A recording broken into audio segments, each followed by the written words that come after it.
వి gold trusted gold buyers తాకట్టులో ఉన్న బంగారాన్ని విడిపించి ఈ రోజు ఉన్న మార్కెట్ ధరకే కొనబడును. మరిన్ని వివరాలకు సంప్రదించండి 7771077720.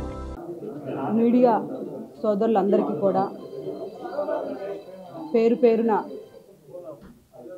నా నమస్కారాలు తెలియజేసుకుంటున్నాను.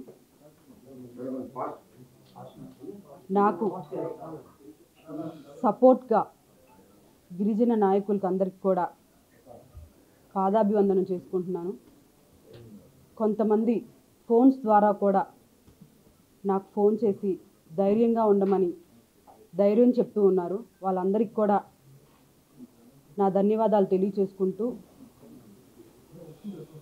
గత 4 రోజులుగా రూప్ కుమార్ యాదవ్ గారు నేను అభివృద్ధికి అడ్డుగా ఉన్నానని,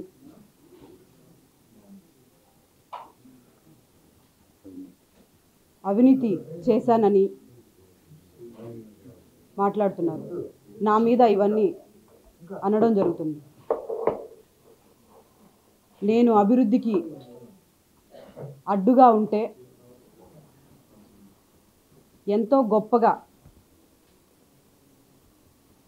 Podalakuru road divider, central lighting, greenery ఎలా వచ్చిందో చెప్పాలని అడుగుతున్నాను.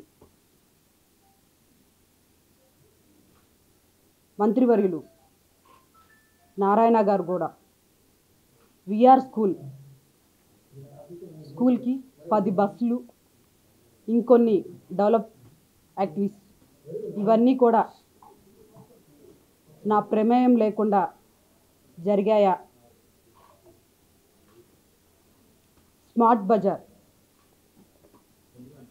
దాదాపు 200 కుటుంబాలకి ఉపాధి కల్పిస్తున్నామని గొప్పగా ప్రారంభోత్సవం చేయడం జరిగింది.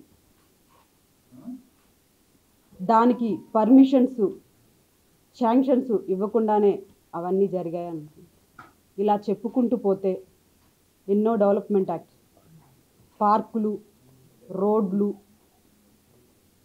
ఇలా ఎన్నో డెవలప్మెంట్ యాక్ట్స్ జరిగాయి. రూప్ కుమార్ యాదవ్ గారు ఫైల్స్ ఆగుతున్నాయని కూడా చెప్పారు. నా దగ్గరికి ఫైలు ఎప్పుడు వచ్చింది? అధికారులు తీసుకొచ్చి నాకు ఇచ్చిన డేటు, నా దగ్గర నుంచి వెళ్ళిన టైము 2 కూడా నా దగ్గర తీసుకొచ్చిన ఫైల్స్ ఉన్నాయి. నాకు ఎప్పుడు తీసుకొచ్చి ఇచ్చారు, మళ్ళీ నేను ఎప్పుడు వాళ్ళకి పంపించాను, డేటు, సైను, ఇది అధికారి సైన్. నా దగ్గర తీసుకొచ్చినటువంటి అధికారి సైన్ రండి, మీకు నేను చూపిస్తాను. నా దగ్గర ఫైల్స్ ఆగాయని చెప్తున్నారు.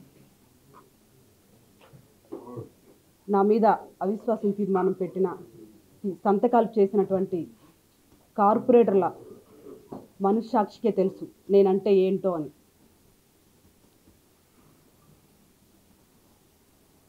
నిన్నటి రోజున నాకు సపోర్ట్గా మా గిరిజన నాయకులు విఆర్సి దగ్గర అంబేద్కర్ విగ్రహానికి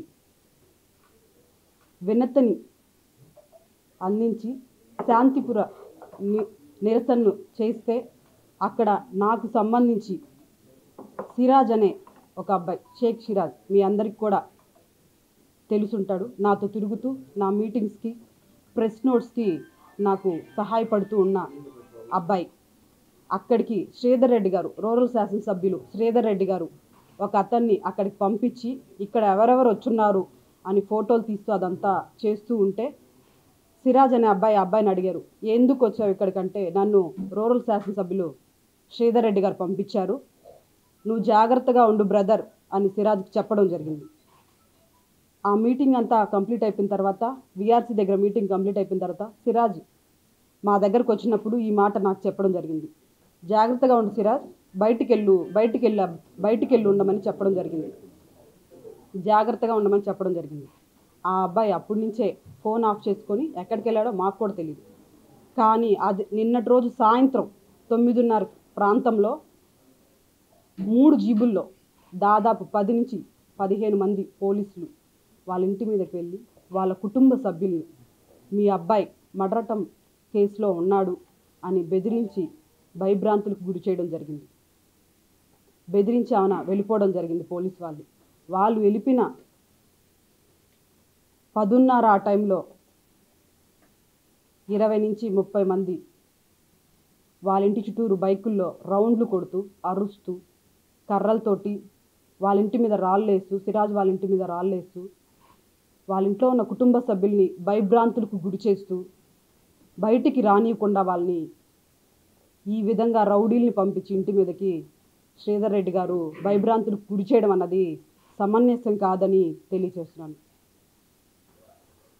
మమ్మల్ని పరోక్షంగా ఇబ్బంది పెడుతూనే ఉన్నారు, మేము పడుతూనే ఉన్నాం. మాతో తిరిగే సిరాజ్ అనే అబ్బాయి వయసు చాలా చిన్న వయసు. వాళ్ళ కుటుంబ పరిస్థితి చాలా పేద కుటుంబం. కేవలం నాతో తిరుగుతున్నాడని ఆ అబ్బాయిని అలా చేయడం అన్నది కరెక్ట్ కాదని నేను శ్రీధర్ రెడ్డి గారికి తెలియజేస్తున్నాను. సామాన్య కుటుంబానికి చెందిన వాళ్ళ మీద ఇలాంటి బల ప్రదర్శనలు చేయడం అన్నది కరెక్ట్ కాదని నేను తెలియచేసుకుంటూ, ఈరోజు నా గిరిజన నాయకులకి నేను వాళ్ళ గిరిజన బిడ్డని అని నాకు ఈరోజు మా గిరిజన నాయకులు కానీ గిరిజన కుటుంబాలన్నీ కూడా నాకు సహకరిస్తూ నాకు అండగా నిలిచినందుకు, నెల్లూరు నగర ప్రజలందరికీ కూడా వారందరి ఆశీస్సులు నా మీద ఉన్నందుకు వారందరికీ కూడా నేను చేతులెత్తి ధన్యవాదాలు తెలియజేసుకుంటూ సెలవు తీసుకుంటున్నాను.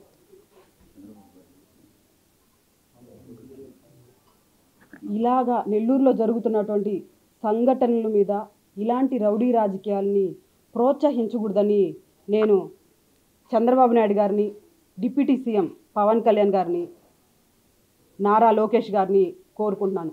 ఇలా సామాన్య ప్రజల మీద ఇలాంటి దౌర్జన్యాలు చేస్తే తట్టుకొని ఎదురు నిలబడే పరిస్థితి లేని వాళ్ళకి మీరందరూ కూడా అండగా ఉండి ఇక్కడ ఏం జరుగుతుందో తెలుసుకోవాలని కోరుకుంటూ, అలాంటి పేద కుటుంబాలకి మీరు అండగా ఉండాలని నేను మనస్ఫూర్తిగా కోరుకుంటూ సెలవు తీసుకుంటున్నాను.